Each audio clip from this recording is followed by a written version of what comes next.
海贼王里最卑鄙、最倒霉的反派当属卡里布了，卑鄙程度和巴基持平，但是运气却连巴基的1%都没有。2年后，鱼人岛，卡里布在香波地群岛被假的草帽一伙耍得团团转，尾随路飞一伙下潜鱼人岛，结果自己的海贼团全军覆没，自己成了路飞船上的人质。进入鱼人岛后，卡里布学会了低调行事，企图在鱼人岛捞一笔，结果也是几经碰壁，总算挨到草帽团离开鱼人岛，卡里布终于有了搞事情的机会。卡里布在人鱼湾肆意抓捕人鱼，准备带到陆地上卖钱，发一笔横财。好在慎平及时赶到，制服了卡里布。为了防止卡里布再搞破坏，慎平押着卡里布乘船离开了鱼人岛，打算送他回去陆地。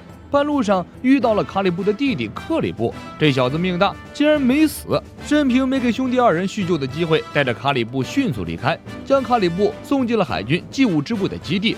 海军G5支部不同于其他海军部队，是一群十分残忍的暴力分子组成的部队，他们的恶劣程度与海贼相比有过之而无不及。卡里布落到G5的手里，算是罪有应得，恐怕是不得好死了。看到卡里布的一刻，G5的准将已经在脑海中想出了100个折磨卡里布的小技巧了。这时海面一阵翻腾，卡里布的弟弟克里布驾驶着海贼船闯入G5，为了哥哥和海军拼了。克里布率领小弟们冲进G5基地，与海军们拼死相搏，最后终于将烧烤架上的卡里布救了下来。然而卡里布竟然忘恩负义，丢下弟弟克里布，自己驾船先溜了。卡里布独自驾船在大海上，很快就遭到了报应。海面狂风大作，暴风雨瞬间摧毁了卡里布的海贼船，他漂流到了一个不知名的岛上。由于天气太冷，卡里布很快晕了过去。卡里布醒来时，自己躺在舒适的被窝里，旁边有一个慈眉善目的老奶奶正在照看他。由于年岁已高，老奶奶精力不足，正靠在椅子上打盹儿。卑鄙的卡里布悄悄爬出被窝，趁着老奶奶打盹，他偷走了老奶奶的金银首饰和存款。而不知情的老奶奶醒来后，不仅给卡里布准备了肉饼便当，还给他指明了去往港口的方向。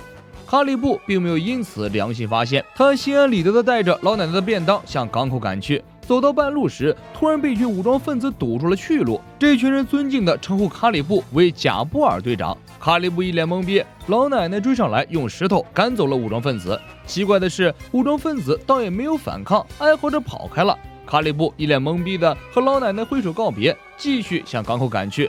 走着走着，卡里布越发好奇，于是折返回来暗中观察，发现城镇中有很多这样装束的武装分子，他们似乎在寻找自己，只是他们嘴里喊的是贾波尔这个名字。卡里布用自己的能力潜入了他们基地，发现这个岛原来是一个武器工厂，这群武装分子是当地被迫劳动的百姓，他们的领袖叫做贾布尔，长相和卡里布一模一样。卡里布不知道抽了什么风，突然放弃了逃走的想法，以贾布尔的身份带领着工人们起义。不料起义刚开了个头，就被凯多的手下斯科奇给灭了。卡里布见大事不妙，再次抛弃战友们溜了。逃跑过程中，卡里布看到老奶奶的家里燃起大火，卡里布见状冲进房屋，看到已经失去意识的老奶奶，她的手边拿着孙子的照片。原来老奶奶的孙子就是和卡里布一模一样的贾布尔，难怪老奶奶对他这么好。老奶奶醒来后央求卡里布离开小岛，不要再出去打架了。这时斯科奇来袭，老奶奶视死如归，挡在斯科奇面前，让卡里布快跑。卡里布想也没想，恭敬不如从命，溜了。卡里布跑到港口，看到从海军G5部队跑出来的克里布和部下们。克里布一见到卡里布，就给了他一个大大的拥抱。他没有记恨卡里布弃自己于不顾，因为奶奶去世前经常唠叨，无论发生什么，兄弟俩都要好好相处。岛上，斯科奇抓住了老奶奶，便要将这个贾布尔的奶奶杀死示众。